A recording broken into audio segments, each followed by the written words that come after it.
Bismillahirrahmanirrahim. Assalamualaikum warahmatullahi wabarakatuh. Saya di sini Asmawati Maulana Usman dengan stambuk F1C119-029 akan menjelaskan materi PTT pertama atau tugas pertama untuk mata kuliah Biokimia 2 tahun ajaran 2021-1, yakni mengenai metabolisme, lebih tepatnya katabolisme karbohidrat. Baik, untuk mengizinkan waktu langsung saja.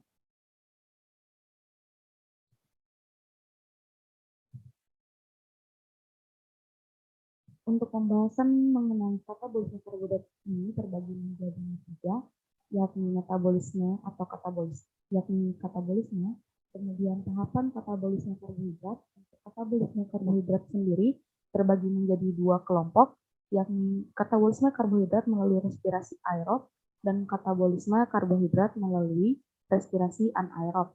Dan yang ketiga adalah perbedaan jumlah energi yang dihasilkan. Untuk jumlah energi yang dihasilkan ini perbedaan untuk respirasi aerob maupun respirasi anaerob. Kita melangkah kepada topik pertama, yakni metabolisme, khususnya katabolisme. Sebelum kita mengarah ke katabolisme, ada baiknya kita mengetahui apa sih metabolisme itu sendiri. Yakni metabolisme merupakan reaksi dalam sel untuk mengkatalisis enzim-enzim atau mengolah komponen-komponen kimia yang ada dalam tubuh yang diolah menjadi energi, ataupun sebaliknya untuk memecah molekul-molekul kompleks yang ada dalam tubuh dipecah menjadi energi dan juga mensintesis molekul-molekul sederhana menjadi molekul kompleks. Lebih kita mengarah pada katabolisme. Katabolisme sendiri merupakan proses pemecahan atau penguraian molekul-molekul kompleks yang ada dalam tubuh seperti karbohidrat untuk materi ini, yang kemudian karbohidrat ini akan dipecah melalui serangkaian proses, yakni ada 4 proses, yakni glikolisis, dekarboksilasi oksidatif, kemudian siklus Krebs, dan juga transport elektron untuk memperoleh energi berupa adenosin trifosfat atau ATP. Baik, pertama saya akan membahas mengenai katabolisme karbohidrat secara aerob atau yang melibatkan oksigen. Untuk katabolisme karbohidrat secara aerob sendiri ini sederhananya dapat kita lihat pada proses fotosintesis, di mana reaksi glukosa atau C6H12O6 ketika bereaksi dengan oksigen atau O2 akan memperoleh karbon dioksida, air, dan juga energi berupa ATP atau adenosin trifosfat yang telah saya jelaskan pada slide sebelumnya. Seperti apa yang saya jelaskan pada slide sebelumnya, ada 4 tahapan untuk katabolisme karbohidrat secara aerob, yakni glikolisis, dekarboksilasi oksidatif, kemudian siklus Krebs atau siklus TCA, dan transport elektron dalam yakni lain tidak bukan adalah proses penghitungan ATP. Tahapan pertama adalah glikolisis. Glikolisis sendiri merupakan jalur utama dalam proses katabolisme karbohidrat, khususnya glukosa sebagai penyusun karbohidrat sendiri, untuk membentuk asam pirufat. Reaksi dalam glikolisis ini sendiri adalah glukosa yang direaksikan dengan ADP dan 2PI dan juga memerlukan energi berupa NAD+ akan membentuk 2 asam pirufat, kemudian 2 molekul ATP dan juga 2 molekul NADH. Untuk katabolisme karbohidrat secara respirasi aerob sendiri ini seperti reaksi yang dipaparkan oleh slide sudah sesuai dengan energi yang dihasilkan untuk proses pertama ini adalah 2 molekul asam pirufat, 2 ATP, dan 2 NADH. Untuk penghitungan ATP sendiri yang dihitung adalah 2 ATP dan juga 2 molekul NADH. Reaksi kompleksnya sebagai berikut, di mana molekul alfa-D-glukosa yang menggunakan enzim glukoginase akan membentuk ADP. ADP ini akan digunakan untuk menguraikan glukosa 6-fosfat menjadi molekul beta fruktosa 6-fosfat, yakni menggunakan enzim fosfoheksosa isomerase. Untuk penjelasan lebih sederhananya dapat kita lihat pada siklus berikut, di mana glukosa yang menggunakan 1 molekul ATP menghasilkan ADP, yang di mana ADP ini akan digunakan untuk mengubah glukosa 6-fosfat menjadi fruktosa 6-fosfat.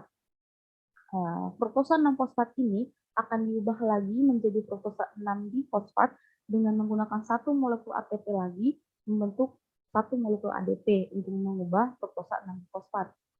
Fruktosa 6-difosfat ini dengan menggunakan satu molekul ADP akan diubah menjadi dua molekul, yakni gliseraldehid 3-fosfat dan juga dihidroksiaseton fosfat. Mengapa dibentuk dua molekul? Hal ini sesuai dengan persamaan reaksi sebelumnya yang menghasilkan dua molekul asam pirufat. Molekul gliserald untuk kita mengarah pada penjelasan siklus sebelah kiri dulu. Yakni gliseraldehid 3-fosfat akan menggunakan energi tadi yaitu NAD plus untuk membentuk NADH, membentuk satu 3 asam difosfogliserat. Satu 3 asam difosfogliserat ini akan menggunakan molekul ADP lagi membentuk satu molekul ATP menghasilkan 3 asam fosfogliserat. 3 asam fosfogliserat ini kemudian akan diubah menjadi 2 asam fosfogliserat dengan melepaskan satu molekul H2O. Kemudian 2 asam fosfogliserat ini akan diubah lagi menjadi asam fosfoenol pirufat, dan asam fosfoenol pirufat ini akan diubah menjadi asam pirufat dengan menggunakan ADP membentuk ATP. Dari terlihat pada siklus, kita dapat lihat pada siklus, untuk siklus sebelah kiri saja memerlukan dihasilkan energi berupa satu molekul NADH, kemudian satu molekul NADH, kemudian satu molekul ATP, kedua molekul ATP. Ini untuk satu siklus sebelah kiri dengan menghasilkan satu molekul asam pirufat. Berdasarkan reaksi tadi kita peroleh dua molekul asam pirufat. Jadi otomatis dalam satu siklus glikolisis sendiri energi yang dihasilkan yakni 2 molekul NADH dan 4 molekul ATP. Namun sekali lagi untuk perhitungan kita peroleh adalah 2 NADH, 2 ATP. Kenapa? Pada saat proses pengubahan 1,3 asam difosfogliserat menjadi 3 asam fosfogliserat memang dihasilkan masing-masing 1 ATP, namun digunakan kembali untuk mengubah asam fosfoenol pirufat menjadi asam pirufat, sehingga dalam satu siklus hanya diperoleh 2 molekul NADH dan 2 molekul ATP. Selanjutnya kita mengarah pada tahap kedua, yakni dekarboksilasi oksidatif. Untuk tahapan dekarboksilasi oksidatif ini tujuan utamanya adalah untuk mengetahui atau membentuk ACetylCoA atau acetyl-coenzim A.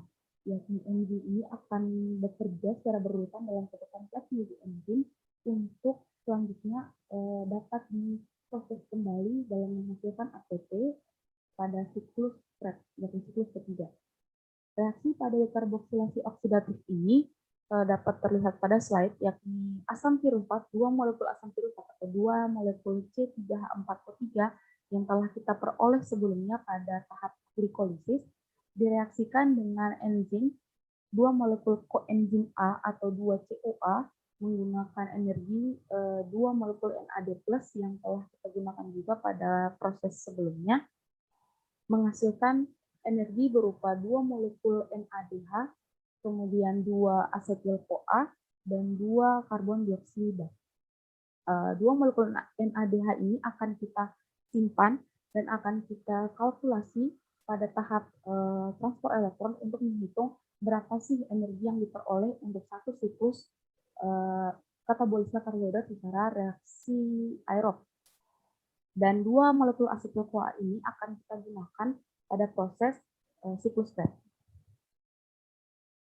Untuk tahapan sederhana pada dekarboksilasi oksidatif lebih tepatnya secara rinci, yakni dengan adanya TDP atau tiamin difosfat, pirufat didekarboksilasi menjadi derivat hidroksietil tiamin difosfat. Terikat enzim oleh komponen kompleks enzim pirufat dihidrogenase. Produksi yang dihasilkan berupa CO2 seperti persamaan reaksi yang telah saya jelaskan sebelumnya. Kemudian hidroksietil tiamin difosfat akan bertemu dengan lipoamid teroksidasi suatu kelompok prostetik hidroksipoil transase kilase untuk membentuk asetil lipoamid. Sehingga PDP dilepas. Untuk lebih jelasnya terlihat pada situs ini. Terlihat jelas. Kemudian masuk ke tahap ketiga.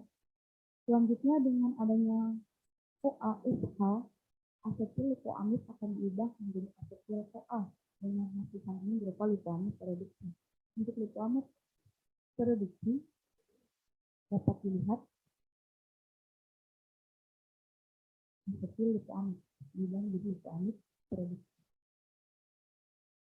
Siklus keempat ini adalah terjadi jika lipoamid reduksi direoksidasi oleh fase protein, direduksi oleh fase protein yang mengandung SAD, maka kehadiran dihidrolipoil dehidrogenase akan produksi dan dioksidasi oleh NAD+ yang menggunakan ekuivalen produksi kepada rantai respirasi. Mungkin integrasi ini juga menggunakan pada pentingnya sesuai dengan persamaan reaksi pada slide ini, bahwa hasil yang diperoleh untuk reaksi kedua atau tahap kedua ini adalah 2 molekul NADH, 2 asetil CoA, dan 2 karbon dioksida. Tahap yang energi yang paling dilakukan adalah 2 molekul NADH.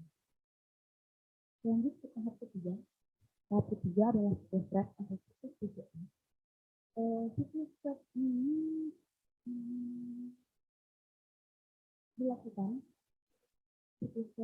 dilakukan pada matriks mitokondria yang memiliki komposisi TCA untuk mencapai energi apa yang diperoleh pada siklus ini. Untuk reaksinya saya menjelaskan reaksi bersama agar menjadi posisi.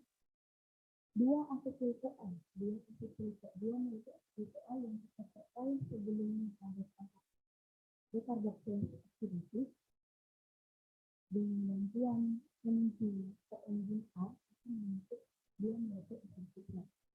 2 molekul asam sitrat ini akan membentuk 2 molekul NAD+ membentuk energi 2 molekul NADH dan melepaskan 2 molekul CO2 di udara. Dengan menggunakan energi 2 NAD+ ini, 2 molekul asam sitrat ini akan diubah menjadi 2 molekul asam alfa keseglutarat. Selanjutnya, 2 molekul asam keseglutarat ini akan diubah menjadi 2 molekul suksinil koenzim A dengan menggunakan 2 molekul NAD+ dan menghasilkan 2 molekul NADH serta melepaskan juga 2 molekul karbon dioksida. 2 molekul suksinil koenzim A ini akan diubah menjadi asam suksinat dengan melibatkan energi berupa ADP dan menghasilkan energi berupa ATP. Asam suksinat ini kemudian diubah kembali menjadi asam fumarat dengan memanfaatkan SAD+ untuk menghasilkan energi berupa SADH2. Asam fumarat kemudian diubah menjadi asam malat kemudian menjadi asam oksaloasetat dengan memanfaatkan NAD+ mengubahnya menjadi NADH. Asam oksaloasetat ini diubah kembali menjadi asetil CoA. Proses ini akan terus berlangsung apabila dan akan berhenti apabila tidak adanya asetil CoA dari dekarboksilasi oksidatif. Untuk total energi yang kita peroleh dari siklus Krebs sendiri, yakni untuk molekul NADH terdapat 1, 2, 3. Jadi dalam siklus Krebs ada 3 molekul NADH yang kita peroleh. Kemudian 1 molekul ATP, 1 molekul ATP, dan 1 molekul SADH2. Sehingga ini 3, 6. Mengapa 6? Maaf, ya 6. 6 molekul NADH. Lanjut. Untuk tahap keempat, sendiri adalah sistem transfer elektron. Seperti yang saya jelaskan sebelumnya, untuk transfer elektron sendiri ini lebih ke penghitungan energi. Seberapa besar energi yang kita peroleh untuk satu itu karbohidrat atau glukosa. Dan yang perlu kita garis bawahi pada tahap keempat ini, untuk kita molekul NADH mengandung 3 ATP dan satu molekul SADH mengandung 2 ATP. Mengapa? Ini dapat kita peroleh dari siklus berikut, disebutkan, di mana siklus Krebs untuk satu siklus Krebs sampai kita peroleh H2O di bawah,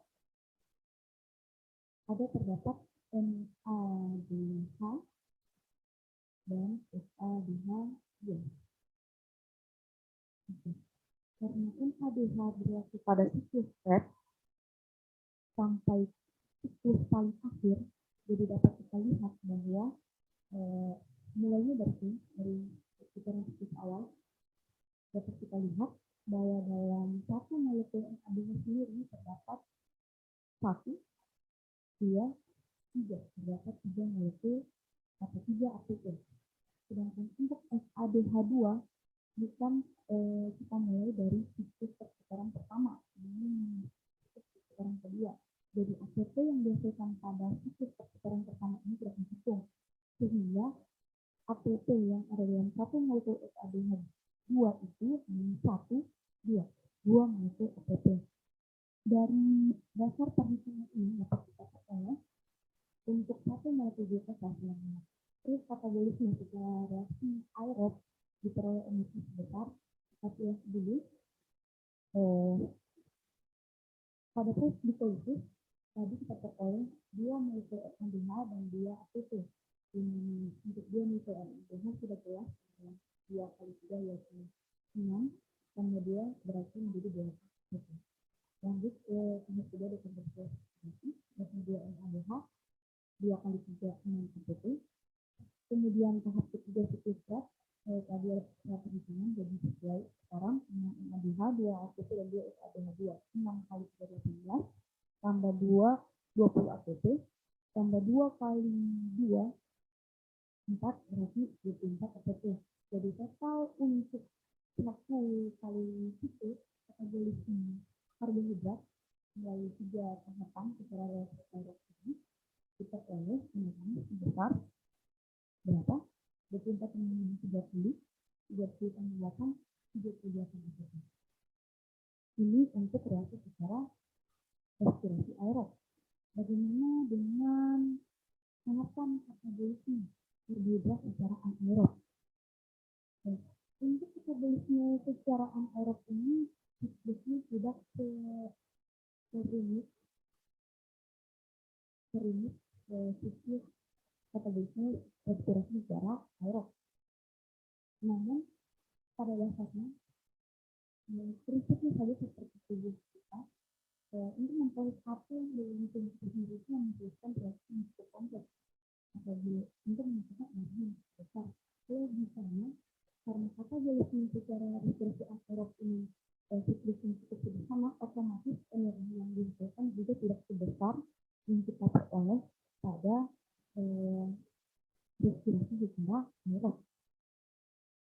Dimana molekul yang terlibat dalam respirasi anaerob yang katabolisme ini yakni NO3 dan juga NO4 dan juga NO4. Untuk reaksi nya bisa kita kenal dengan reaksi fermentasi. Ini siklus untuk respirasi anaerob metabolisme secara respirasi anaerob untuk bisa dilihat metabolisme respirasi secara aerob tentu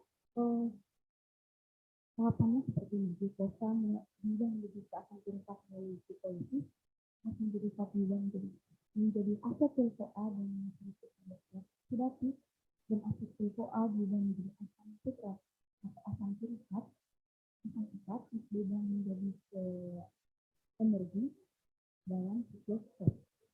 Namun untuk respirasi anaerob tidak serumit itu. Ada reaksi fermentasi yakni perubahan glukosa menjadi asam laktat dan etanol. Untuk perubahan glukosa menjadi asam laktat ini, glukosa awal mulanya di glikolisis diubah menjadi asam sulfat. Asam piruvat ini kemudian akan difermentasi atau diubah menjadi asam laktat dengan melibatkan satu molekul NADH yang diperoleh NAD+. Itu untuk penambahan glukosa menjadi asam laktat. Bagaimana dengan glukosa diubah menjadi asam laktat? Sama, juga melibatkan tekanan pertama glikolisis penambahan glukosa menjadi asam piruvat, namun dengan melepaskan molekul karbon dioksida atau CO2 yang membentuk asid aldehyid, kemudian menggunakan satu molekul NADH untuk diperoleh NAD+ membentuk tekanan. Mungkin lebih jelasnya seperti berikut. Asam piruvat hasil glikolisis tidak akan berubah menjadi ACO2 seperti respirasi aerob katabolisme, tetapi direduksi menjadi senyawa lain yang menggantikan oksigen, bukan menghasilkan energi.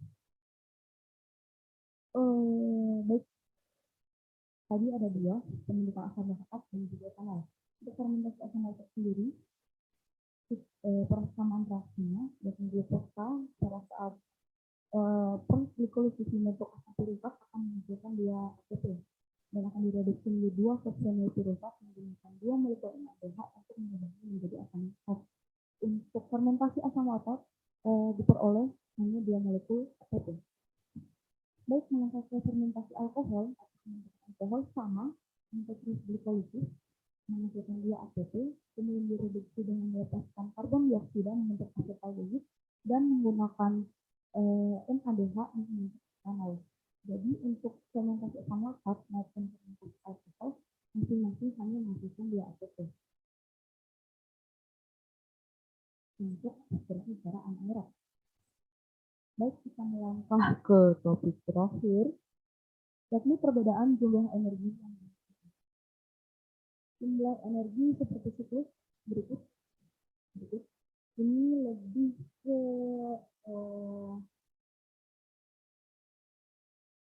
siklus untuk organisme eukaryotik. Organisme eukaryotik menghasilkan hidup dengan ATP. Mengapa? Perbedaannya terlihat sebagai berikut. Organisme eukaryotik terjadi oksidasi NADH dan NADH2 dalam membran mitokondria. Namun, NADH hasil glikolisis dibentuk dalam sitosol yang akibatnya terjadi penambahan 2 molekul NADH hasil glikolisis yang memerlukan energi sebesar 2 ATP atau melepaskan 2 ATP, sehingga total ATP yang diberikan sebanyak 26 ATP. Berbanding sebalik untuk organisme eukaryotik, yakni tidak memiliki mitokondria sehingga tidak terjadi pembentukan NADH. Ini untuk organisme skala kecil. Namun untuk tergantung. Namun umumnya untuk manusia penghitungan ATP-nya tetap menghasilkan 38 ATP. Baik, mungkin itu saja yang dapat saya sampaikan terkait apa saja yang terjadi pada proses katabolisme karbohidrat untuk dapat kita peroleh ATP dan secara melibatkan oksigen maupun melibatkan karbon dioksida atau tidak melibatkan oksigen, yakni anaerob. Lebih dan kurangnya mohon dimaafkan jika ada terkait materi yang saya sampaikan masih keliru atau tidak berkenan atau masih melenceng dengan apa yang telah penonton pelajari sebelumnya di mata kuliah biokimia, mohon dikoreksi dan diberi pembenaran. Terima kasih. Akhir kata, wabillahi taufiq wal hidayah. Wassalamualaikum warahmatullahi wabarakatuh.